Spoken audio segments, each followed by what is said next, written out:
नमस्कार। आज बद्री चढ़ी विषय किसी आपण मानक नुआ जिन जन ଶୁଆ, ଟିଆ, ଶାରୀ, ମୟୂର, ଗୁଣ୍ଡୁଚିମୂଷା, ନେଉଳ ଅଥବା କୌଣସି ଭାରତୀୟ ପଶୁ ବା ପକ୍ଷୀ ଘରେ ରଖିବା, କିଣିବା, ବିକିବା ଭାରତ ସରକାରଙ୍କ ଦ୍ୱାରା ପ୍ରତିବନ୍ଧିତ 1972 ୱାଇଲ୍ଡ ଲାଇଫ୍ ପ୍ରୋଟେକ୍ସନ୍ ଆକ୍ଟ ଅନୁଯାୟୀ। ଦୟାକରି ଆମର ଏ ଭିଡ଼ିଓ ଦେଖି ଏହି ପ୍ରକାରର କୌଣସି ଜିନିଷ ପାଇଁ ଆମକୁ ଇନକ୍ୱାରି କରିବେ ନାହିଁ। बद्री एक्जोटिक बार्ड पैसा दृष्टि एकदम स्टार्टिंग रे प्राय प्रति पेट शॉप रे बहुत आराम से सेटा मिल जाए। लोक मान घरे से आराम से रहिबा ब्रीडिंग करवा जेहेतु सहज बहुत लोक ताकू रखती।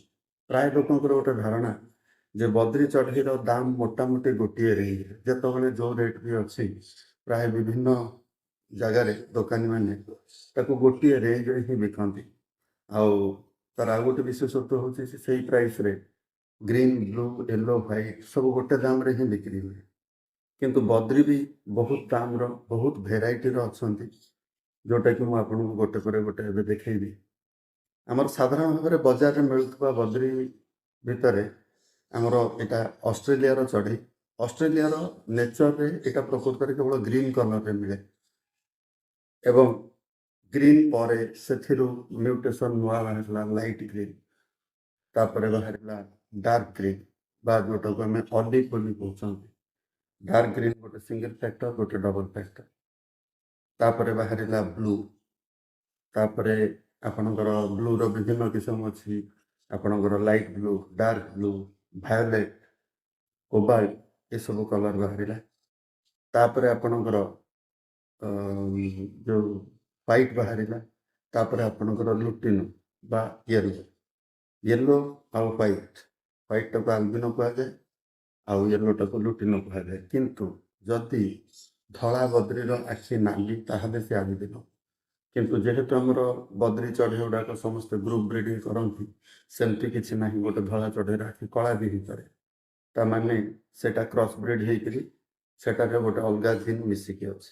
किंतु जोटा म्यूटेशन बाहरी था सेटा हूँ आल्बिनो जोटा कि रेड है आ लुटिनो जोटा कि रेड है यार गोटे क्रिमिनो कलर भी अच्छे येलो व्हाइट कॉम्बिनेशन युड़ाक तो आप साधारण भाव में देखि थे पाथे।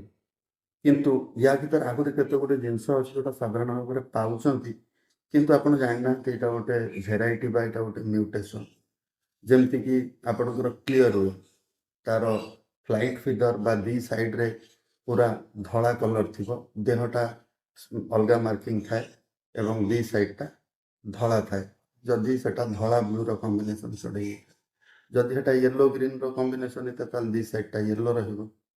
सेमती आपणकर गोटे अच्छी स्पैंगल बद्री देखिले हठात आप जोटा स्क्रीन रे देखुं लगे जे यहाँ मिलूँ किंतु यहाँ मिले तार जो पर गुड़ाक भल के देखु स्क्रीन रे जोटा कि ऑर्डिनरी बद्री रे माने पर मझीटा ब्लैक कलर था यार पर केवल धड़ी रे गोटे आंकिला भाया पेंसिल रे गोटे कवर थाए यहाँ को कहती स्पैंगल बद्री जोटा दी साइड रे धड़ा पर थाए हलदिया पर थाए सेटा लेस विंग बा क्लियर विंग भेराइटी। सेमती जो अलग कह हाइब्रिड कॉम्बिनेशन आप देखते धला ब्लू बा येलो ग्रीन देखिए धला ब्लू रे मुहटा प्राय धला थाए आउ येलो ग्रीन रे प्राय मुहटा येलो थाए। तो या परे गोटे भेराइटी अच्छी जोटा कि येलो फेस बा गोल्डन फेस कहते आप देखिए केवल मुहटा येलो जोटा स्क्रीन रे देखुं। तापर हूँ आ गोटे भेराइटी है रेनबो बद्री जोटा यहाँ आपको देखने लगे यहाँ मुझे पाई जाऊँ सहज किंतु एत सहज मिले यार क्रॉस ब्रीड भी सब अच्छे स्पैंगल रु आप स्पैंगल रेनबो भी हो पार जोटा स्क्रीन रे आप देखुं। तापर हूँ बहुत रेयर आमर प्राय ओडिशा रे एटा मिले ब्लैक फेस बद्री देखो ता मुहटा पूरा आपको कला स्केल मार्क गुड़ाक दिशो यार सब कलर अच्छी आम जी भिडियो मिलती आम से देखो आपणकर मुहटा ही पूरा कला रहा ब्लैक बद्री बा ब्लैक फेस बद्री कहते। सेमती आउ गोटे भेराइटी अच्छी ब्लैक विंग बद्री ଆପଣ ସ୍କ୍ରିନ୍ରେ ଦେଖନ୍ତୁ ତାର ୱିଙ୍ଗଟା ହେଉଛି ପୁରା ବ୍ଲାକ୍।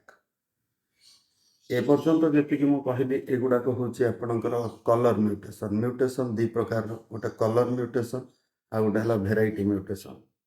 ବଦ୍ରିଟା ଦେଖିବା ପାଇଁ ସାଧାରଣ ଭଳିଆ, କେବଳ କଲର୍ରେ ଫରକ ଅଛି। ତ ବର୍ତ୍ତମାନ ଆମେ ଯିବା ଭେରାଇଟି ମ୍ୟୁଟେସନ୍। ଭେରାଇଟି ମ୍ୟୁଟେସନ୍ରେ ଆମେ ପ୍ରଥମେ କହିବା ବିଗ୍ ବଦ୍ରି ବା ଇଂଲିଶ ବଦ୍ରି ବା ହଲାଣ୍ଡ ବଦ୍ରି, ଯେଉଁଟା ମାର୍କେଟରେ ବହୁତ ଅଳ୍ପ ବିସ୍ତର ଲୋକ ଜାଣିଛନ୍ତି ଯେ ଏଇଟା ମିଳେ, ଏବଂ ଲୋକମାନଙ୍କର ଧାରଣା ହେଉଛି ଯେ ଯେଉଁ ବଦ୍ରିଟା ଟିକେ ସାଇଜ୍ରେ ବଡ଼ ହେଇଥିବ ସେଇଟା ହେଉଛି ବିଗ୍ ବଦ୍ରି। ତେଣୁ ଯେହେତୁ ନାଁଟା ବିଗ୍ ବଦ୍ରି ବହୁତ ଲୋକ ଭାବନ୍ତି, କିଛି ଲୋକ ଠକାମିର ବି ଶିକାର ହୁଅନ୍ତି, ଗୋଟେ ବଡ଼ ସାଇଜ୍ର ଚଢ଼େଇଟାକୁ ନେଇ ଆସନ୍ତି। କିନ୍ତୁ ଏଇ ଫଟୋ ମାଧ୍ୟମରେ, ଭିଡ଼ିଓ ମାଧ୍ୟମରେ ମୁଁ ଆପଣଙ୍କୁ ଦେଖାଉଛି। ଦେଖନ୍ତୁ ହଲାଣ୍ଡ ବଦ୍ରି ବା ଇଂଲିଶ ବଦ୍ରି, ଯେଉଁଟାକୁ ଆମେ କହୁଛନ୍ତି ବିଗ୍ ବଦ୍ରି, ତାଙ୍କର ହେଡ୍ ଷ୍ଟ୍ରକ୍ଚର ସାମ୍ନାରୁ ଫଟୋ ଦେଖିଲେ ଲାଗିବ ଯେ ହୁଏତ ଚଢ଼େଇଟା ଆଖି ବନ୍ଦ କରିକି ରହିଛି। ତ ଏବଂ ଛାତିଟା ଦେଖିବେ ତାର କେମିତି ଆଗକୁ ବଲ୍ଜ ହେଇକିରି ବାହାରିଛି। ଲେନ୍ଥ ଯେଉଁଟା, ଚଢ଼େଇର ସାଇଜ୍ ଯେଉଁଟା ଆମେ କହୁଛନ୍ତି ମୁଣ୍ଡରୁ ଲାଙ୍ଗୁଡ଼ ପର୍ଯ୍ୟନ୍ତ, ସେ ସାଇଜ୍ଟାକୁ ଆମେ ଲେନ୍ଥ କହୁଛନ୍ତି। ତ ଜଣେ ଯଦି ପଚାରେ ଯେ ଏଇଟା କେତେ ସାଇଜ୍, ସପୋଜ୍ ସେ ଚଢ଼େଇଟାର ଲାଙ୍ଗୁଡ଼ଟା ପଡ଼ିଯାଇଛି, ତାହେଲେ କ'ଣ ତାର ବଡି ସାଇଜ୍ଟା କମିଗଲା କି?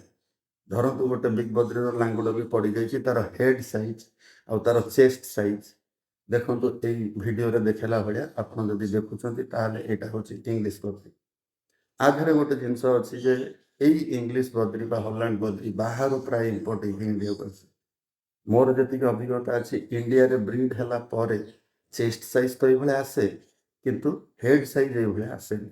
ଏବଂ ଏମାନଙ୍କର ବ୍ରିଡ଼ିଂ ଏକଦମ ନର୍ମାଲ ବଦ୍ରି ଭଳିଆ ନୁହେଁ, ଯେଉଁମାନେ କଲୋନୀରେ ବ୍ରିଡ୍ କରୁଛନ୍ତି ବା ଇଣ୍ଡିଭିଜୁଆଲ ବ୍ରିଡ୍ କରୁଛନ୍ତି, ଏତେ ସହଜ ନୁହେଁ। ସେଥିପାଇଁ ଏମାନଙ୍କର ଦାମ ଟିକେ କଷ୍ଟଲି ହୁଏ। ନେକ୍ସଟ ହେଉଛି ଆପଣଙ୍କର କ୍ରେଷ୍ଟେଡ୍ ବଦ୍ରି। କ୍ରେଷ୍ଟେଡ୍ ବଦ୍ରିରେ ତିନି ପ୍ରକାରର କ୍ରେଷ୍ଟ ଅଛି।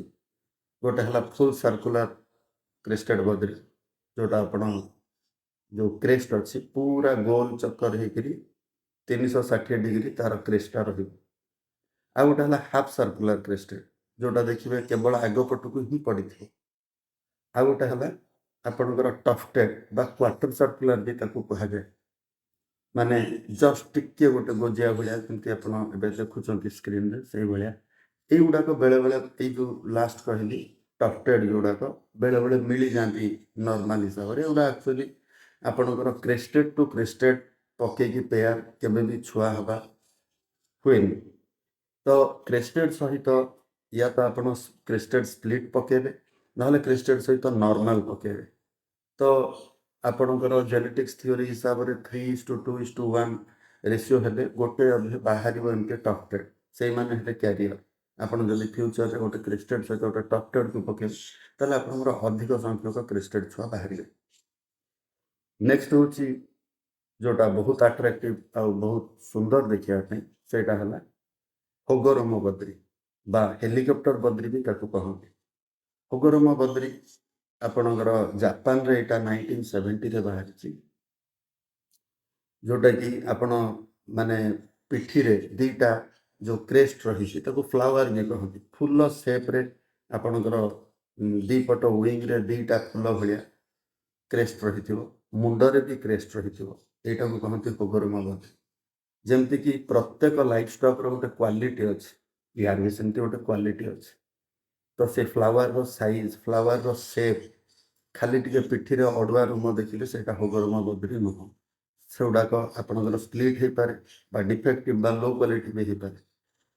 ଆପଣଙ୍କୁ ସବୁ ପ୍ରକାରର ଭିଜୁଆଲ ମୁଁ ଦେଖାଉଛି, ଆପଣ ଆରାମସେ ଦେଖନ୍ତୁ। ଭେରାଇଟି ମ୍ୟୁଟେସନରେ ଆଉ ଗୋଟେ କଥା ଆପଣଙ୍କୁ କହିବି ଯେ ଯେକୌଣସି କଲର୍, ହେଲିକପ୍ଟର ବଦ୍ରି ଯେମିତି ୟା ପୂର୍ବରୁ ଯେମିତି ମୁଁ ଭେରାଇଟି ବିଷୟରେ ଡିସ୍କସ୍ କରିଲି ଯେ ଗ୍ରୀନ୍, ବ୍ଲୁ, ୟେଲୋ, ହ୍ୱାଇଟ୍ ଏବଂ ଏମାନଙ୍କର ମିକ୍ସ ବା ପାଏଡ୍, ଲେସୁଇଂ, ଏଗୁଡ଼ା ସବୁ ହେଲିକପ୍ଟର ବଦ୍ରିରେ ବି ହେଇପାରିବ, କ୍ରେଷ୍ଟେଡ୍ ବଦ୍ରିରେ ବି ହେଇପାରିବ।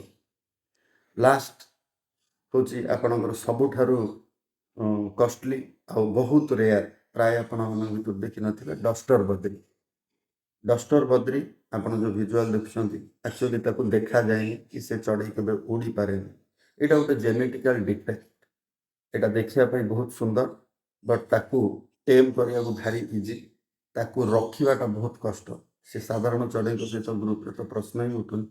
ସିଏ ନିଜେ ଏକୁଟିଆ ତାକୁ ଗୋଟେ ପଞ୍ଜୁରୀ ଦେବାକୁ ପଡ଼େ, ବିକଜ ତାର ଯେହେତୁ ପର ଗୁଡ଼ାକ ଏତେ ଅଧିକା ଯେ ତାକୁ ଦିଶେନି, ବେଳେବେଳେ ଏତେ ଅଧିକା ପର ହୁଏ ଯେ ତାକୁ ଆଖି ପାଖରୁ ଟିକେ କାଟିବାକୁ ବି ପଡ଼େ, ତାକୁ ଖାଇବାକୁ ବି କଷ୍ଟ, ପାଟି ପାଖରୁ ବି ଟିକେ କାଟିବାକୁ ପଡ଼େ।